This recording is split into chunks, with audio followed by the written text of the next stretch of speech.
নিজের ঘর ঠিক নেই, আবার আরেকজনের ঘর গোছানোর জন্য বসে আছে। প্রিয় দর্শক, আসসালামু আলাইকুম। ইরানের পর ইউক্রেন ও লেবানন শান্তি ফিরিয়ে আনতে চাই। যুদ্ধ নয়, স্থিতিশীলতাই হবে আগামী দিনের সবচেয়ে বড় বিজয়। ট্রাম্প। প্রিয় দর্শক, আমেরিকা ও ইরানের ভিতরে শান্তি আলোচনা চলতেছে, যে দুটো দেশের ভিতরে যুদ্ধ বন্ধ নিয়ে একটা শান্তি আলোচনা হবে এবং সেটা সই স্বাক্ষর হবে সুইজারল্যান্ডে, জেনেভায়। সুইজারল্যান্ডের একটা শহরের নাম জেনেভা। সেখানে এই শান্তি আলোচনাটা 19 তারিখ শুক্রবার হতে পারে। হবে তা বলছি না, হতে পারে। 100% হইতে পারে, আবার 100% নাও হইতে পারে। প্রিয় দর্শক, এমন সময় ইরান তার সামরিক বাহিনীকে শক্তিশালী করার জন্য যা যা কিছু প্রয়োজন তারা সেটা করবে। এটা ইরানের করা উচিত। তার কারণ ইরানের এটা করা উচিত এজন্যই বললাম, যে যুদ্ধটা শুরু হওয়ার আগে ওই জেনেভাতে কিন্তু আলোচনা চলতেছিল। এর ভিতরে কিন্তু মিডল ইস্টের ছোট্ট একটি দেশ, তারা ওই মিটিং এর ভিতরেই, মানে মিটিং চলতেছে, কথাবার্তা চলতেছে, এর ভিতরেই তারা কিন্তু ওই মিডল ইস্টের ছোট্ট দেশটি, যারা উইলা জুইলা বৈশা একটা রাষ্ট্র গঠন করে ফেলাইছে, তারা ফায়ার করে দিছে ইরানের উপরে। শান্তি আলোচনা চলতেছে এর ভিতরে। প্রিয় দর্শক, এই যে যে শান্তি আলোচনাটা হবে, চুক্তি হবে, এর 14টা বিষয় আছে। তার 3 নম্বর যে বিষয়টা আমি বলতেছি, 3 নম্বর বিষয় যেটা লেখা আছে সেটা হলো যে চুক্তির 30 দিন পরে আমেরিকা নৌ অবরোধ তুলে নিবে।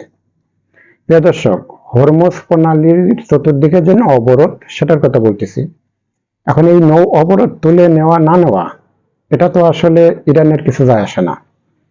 কারণ হরমুজ প্রণালীর মালিক হলো ইরান আর হলো ওমান। কিন্তু ওমান এই বিষয় নিয়ে তেমন কথা বলে না, মূল ভূমিকায় হইল ইরান। এখন শান্তি চুক্তি যখন হবে, তখন তো হরমুজ প্রণালী খুলে দিবে ইরান, এটা স্বাভাবিক।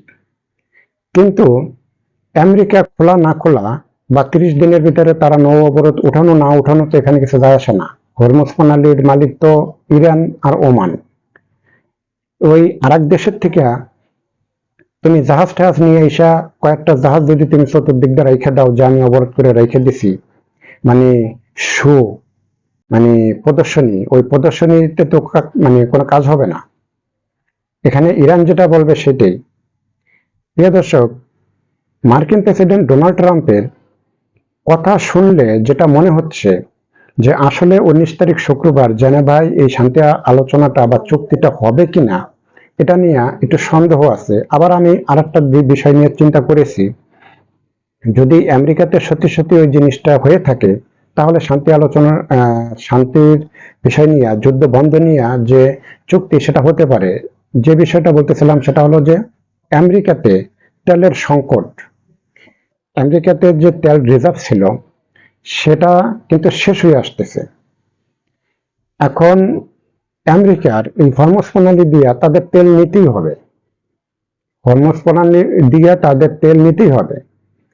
প্রিয় দর্শক, একটা জিনিস আমরা ভাবি, এটা আমেরিকার বিষয় না। ধরেন আমি বাংলাদেশকে নিয়ে এই উদাহরণটা দিই। ধরেন বাংলাদেশে কোনো পাওয়ার প্ল্যান্টে কোনো তেল নেই, পাওয়ার প্ল্যান্ট বন্ধ।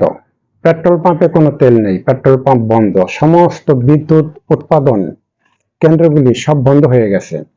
তাহলে একটা দেশের যে জ্বালানি, যে বিদ্যুতের যে একটা জ্বালানি, গাড়ি ঘোড়া চলার যে একটা জ্বালানি, সেটা যদি না থাকে, সবকিছু যদি বন্ধ হয়ে যায়, তাহলে সেই রাষ্ট্রের যে অর্থনৈতিক যে চাকা, সেটা তো আর সচল থাকে না, সেটা তো অচল হয়ে যায়।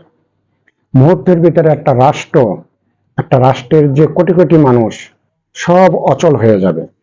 শুধু এক জ্বালানি তেলের উপরে নির্ভর করে আছে পুরা রাষ্ট্রের অর্থনীতির যে চাকা। এটা শুধু বাংলাদেশ না, সারা ওয়ার্ল্ডের যত অর্থনীতির চাকা চলে বা অর্থনীতিটা যে শক্তিশালী হয়, শুধু এক তেলের উপরে, শুধু এক তেলের উপরে, তাছাড়া অন্য কোনো কিছুর উপরে নির্ভর করে না।